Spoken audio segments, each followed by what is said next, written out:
Further escalation this morning in the situation surrounding North Korea. Pyongyang has reportedly moved an intermediate-range missile to the coast.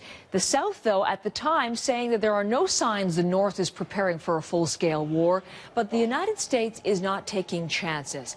Anne McMillan following this story on an ongoing basis and here with the latest developments on it.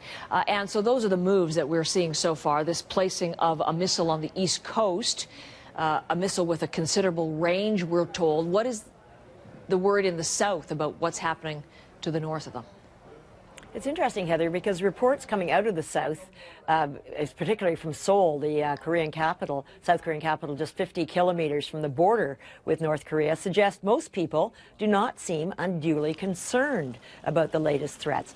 They're used to it. There have been missile movements before. Having said that, the government in the South has complained that hundreds of workers who normally cross the border each day to work in an industrial complex in the north have been refused entry for the second straight day. But today, a defense ministry spokesman said the government of South Korea is able to manage any crisis and that the country's military readiness is already high.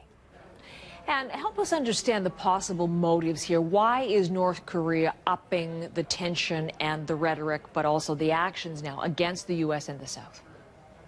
If we're to believe the latest announcement on North Korean TV, the U.S. is to blame for the current escalation of tension. Listen to this.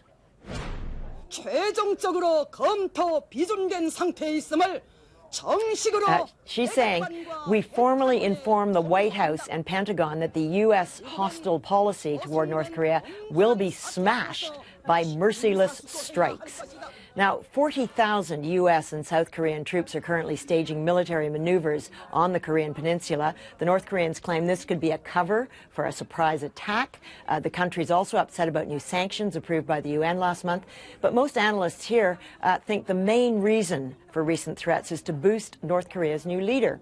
He's young, just 29, hasn't had much experience in the army. Kim Jong-un is boosting his military and political power, they say, by taking on the enemy. His father, the former leader, knew when to step back. The danger now, say the experts, is the present leader doesn't know how to play the game. And if the rhetoric gets out of control, this could lead to serious confrontation with the U.S. and South Korea.